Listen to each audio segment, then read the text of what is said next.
founder of Impress South Africa.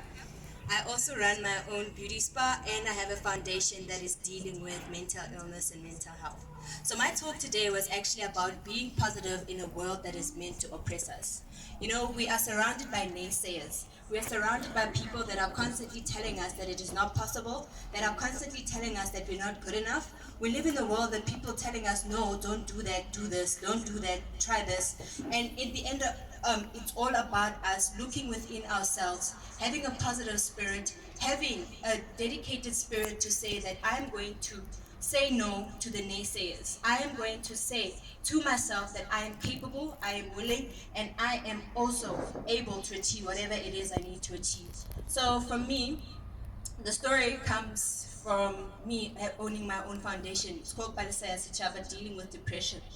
I like to call the story using my setback as a comeback to a life. You know, it is very difficult for somebody dealing with depression, somebody dealing with anxieties and mental illness to be able to come forth and say that I'm suffering. And at the end of it, when these people speak and when these people come forth, we ridicule them, we make fun of them because we're also not aware. A lot of people are not aware.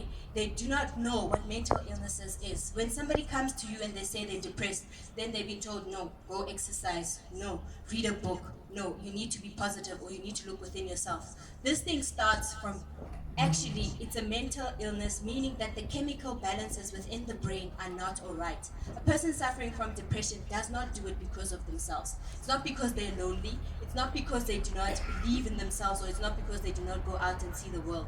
There is literally something wrong with the chemistry makeup of their brains. And we need to be considerate and we need to be passionate to be able to go out there, to be able to help them and make sure that people are pulled up from such diseases out there. I literally call it a disease because it is a disease that thousands of people are committing suicides every single year and we are not doing anything about it. This month is October month, which is the month for mental illness awareness, and I'll be going around throughout the country, throughout South Africa, to be able to raise awareness to people and let them know that we are really suffering as a country. You know, there was this beautiful question that was posed to Zosbini. You guys know Zosbini, our current Miss South Africa, right? As to what would she say if she was to sit next to the president for a day. For me, I would say, Mr. President, let's go out there, let's teach our communities about mental illness and about mental health. People are suffering out there and we need to bring the education to them to be able to stand up, to be able to get healing, and to be able to improve themselves, to be able to be the better versions of themselves. So how does this correlate to having a positive life? At the end of the day, you need to look at yourself. You know, you need to have a passion. You know, the word passion has been flowing around from other speakers today, and that is the only way you'll be able to choose life when death is staring you in the face. For me, I did choose life when death was staring me in the face. I might look pretty here today, but I have been through a lot. I had to deal with having to wake up every single morning and thinking to myself, today is not the day. You have to fight the mental evil in your mind that is telling you that today is not a life for you. Today is not the day you're not gonna live. And you have to fight that within yourself. And that is a passion that comes from saying, I have a future for myself. I have a future that I want to see. I have the world that I want to see. And for that comes from you choosing life when death is staring you in the face. So at the end of the day as well, in terms of being positive in your life, it's about having a resilient spirit, you know, a gratitude spirit, a spirit where you are thankful each and every single day for the little things that you were given. When you wake up in the morning, God put you there to say that this is another day, another chance, and another opportunity for you to be able to be a better version of yourself. When God rose the sun on you today, open your eyes and say thank you. Thank you, God, for this wonderful day. Thank you that I was able to have a peaceful sleep. Thank you, God, I have a job that I have to attend to. Thank you, God, I have a business that I'm running. Thank you, God, for my family. Thank you, God, for each and every little thing that you have in your life. And trust me, that will elevate your life from a negative vibration to a positive vibration where in turn the universe will give you more to be grateful for. It is always about a matter of being positive. It's a matter of sending out a positive vibration where in the end we will cause a ripple effect where from today if I speak to somebody and if I motivate someone and if I speak positive thoughts and positive words into someone's minds, they will be able to then in turn take that to the next person. I preach a lot to young girls as well. I go to schools and I give them talks and I say, if today I gave you something cherishable that is going to change your life, go out there and change another girl's life. What's that going to do? It's going to create a ripple effect where at the end of the day, we as women, we're going to stop abusing our own selves. Because at the end of the day, we always we're constantly fighting and saying, men are abusing women. But let's start with ourselves. The abuse starts where women look at each other, judge each other, and we put each other down each and every single day. And all this is a mentality that you have grown up with, something that you saw someone do, your sister, your cousin, all of them being negative towards each other, and this has brought us to where we are today. If we want to change the world, we need to start with ourselves. Yes, we have gatherings like this. These gatherings are there to improve us as women. We need to be able to be open. We need to be able to be free to speak to each other. Because once we, as the older sisters to the younger girls, will be able to go back to them and be able to speak to them and tell them that they can be better versions of themselves. Go out there that once I've improved your life, go and improve the next girl's life. This in turn will create a ripple effect of women who are empowered, who are, positive within themselves of who they are. They believe in themselves, and with this, we'll be able to go out there and create change within South Africa. Another thing, in terms of positivity, it comes from within. I keep saying this, every single thing that you go through in life comes from within. How you react to the situations that you are faced in life will determine how the outcome is. We might be faced with a bad situation, but if you are going to mope and moan about it and tell yourself that I'm the victim of the situation, guess what? You are going to be the victim of the situation. Stand up, get up, and be the better version of yourself. Fight the situation and look at it as an improvement to you and to your life. Look at it as a way in which you can be a better version of how you were the previous time. We always say when God puts you through difficult situations, it's preparing you for something else. Definitely, that is true. You are going to be a stronger version of yourself because you would have gone through a difficult task, you would have gone through a difficult situation, and with that, mentally, you will be strong enough to be able to handle each and every single situation that you come across. Not really much of a long talker. So I think Oket was right when she said we need to keep it short before we like us as the next speakers. But from my side as well, I want to talk about my journey as Miss at Empress South Africa.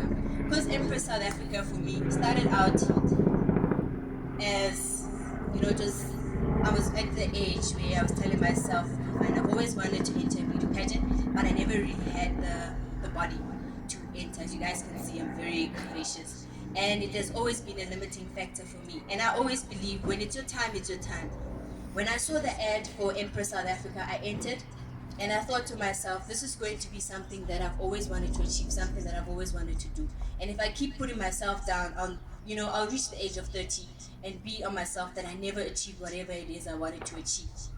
So I entered and it went through the process, and then I was chosen as one of the contestants. And it was a difficult journey, I must say.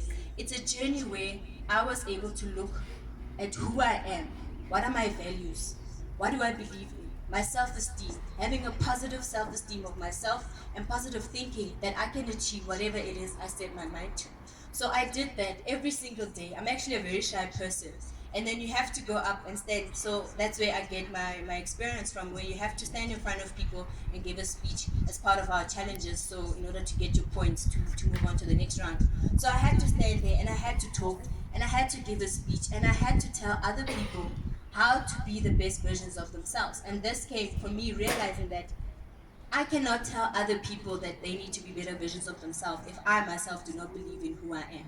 So it went forth, the next step, next step, next step, carrying on onto the challenges. I had to go out, I had to speak to media houses.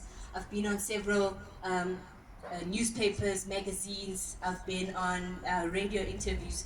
And it's not easy to stand there to have the world judge you. And if you are a weak person in your own esteem, if somebody comes to you and says you're not good enough, you are definitely going to break down and you're definitely going to give up the journey that you are on. So for me today, in part of being positive in who you are and where you're going, you need to have a strong self-esteem. Believe in yourself and let no one tell you that you are not good enough. Because at the end of the day, when you go to sleep, like a previous speaker said, that it's just you, and you. In the morning when you wake up, it's just you, and you. And then draw your strength from God, because God will always lead you to where you are. So at the end of it, when you were at the final pageant day and you have to do the walks and everything, I had to look at the other girls. I think it hit me again that I'm really not the skinniest here. Do I really stand a chance? But what did I do? I looked at myself, I smiled, and I said, I'm going to walk that stage, own that stage, and I'm going to make sure that at the end of this, I'm going to walk away with the crown. I believed in it. I said a prayer to God, and God today has put me here, and I am the current holder of Empress South Africa. I'm proud to say that I worked hard for it. I have evolved. I am an empowered woman who is able to empower other young women as well. Even with the current contestants, I always tell them that you need to be the best version of you. Don't always do it for the title. Don't always do it for the end vision. Do it to make sure that along the journey, you are empowered. Along the journey, you are a better version. Along the journey, you see a bigger, more important person than what you currently are. So also as well, in terms of my beauty spa that I own, it's a business that I run and it's based in the East Rand. So I'm really a very busy woman. But for me, my real passion lies in making sure that people are the best versions of who they are. When I'm asked what is my passion is people. My passion is empowering young women and guys as well to be able to get resources. I've also got been able to get connected with a lot of people in media. I get a lot of people in businesses and all these things. So it's good for me to attend such events because I get to get a lot of contacts. And then with that, I get young people inboxing me to say, can you please help us with certain things? And it's for me a passion to be able to say, I can connect you with so and so they can be able to help you. So that's what the message I also want to spread across today with you ladies is that if someone comes to you with information or they're asking you for help or assistance, guidance or mentorship, please let's just help them out, because this young person that is coming to you for the guidance and for the assistance, they will be able to take it on, and in the end we're going to have a ripple effect where we can create a South Africa where everybody is going to be happy to live in. So thank you so much for having me. Have a lovely day. Bye.